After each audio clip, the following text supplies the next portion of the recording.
शुभारम्भ अवसरमा यहाँहरू सबैजनालाई म फेरि पनि हार्दिक स्वागत गर्न चाहन्छु। यसै साथ म हाम्रो आजको गेस्टहरूलाई वेलकम गर्न चाहन्छु।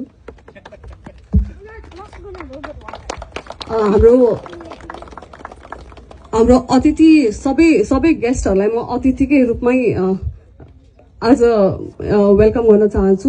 सुरुवात गर्न चाहन्छु म तेज बहादुर छेत्रीज्यू हाम्रो एम्बेसडर सरलाई।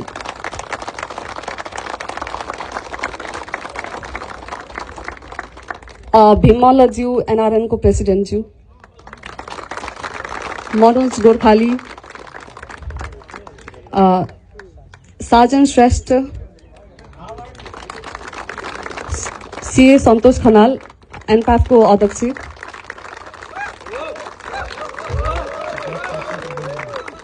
विनोद अधिकारी एन्टरप्रेन्योर,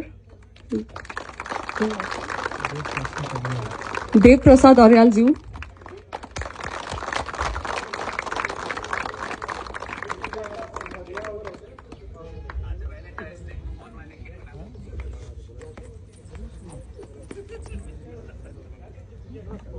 पदम काफ्लेज्यू,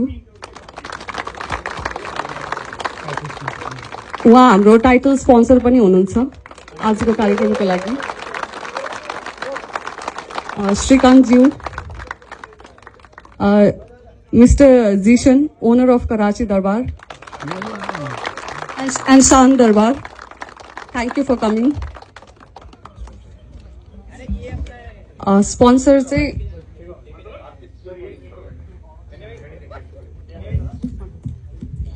ओके, आजको हाम्रो स्पोन्सर हुनुहुन्छ टाइटल स्पोन्सर भिकोट्स, powered by Red Stone, hospitality partner Polestar cafe, bronze sponsor and associated partner original sports, medical partner निको polyclinic, media partner Nepalese in UAE, printing partner बुढा Subba design, events partner माया group.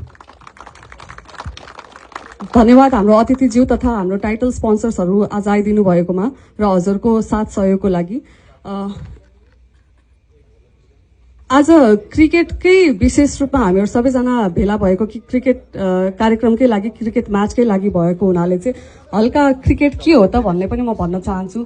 Cricket केवल एउटा खेल मात्रै रहेन रहेछ हामी नेपालीहरूको लागि। क्रिकेट हाम्रो इतिहास हो, क्रिकेट हाम्रो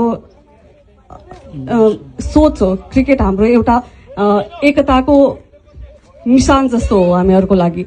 हामीले क्रिकेट नेपालमा 20औं शताब्दीमा राणा शासनकालीनबाट सुरुवात भएको यो क्रिकेट म्याच त्यतिखेर सीमित वर्गको लागि मात्रै सीमित भएको एउटा म्याच थियो र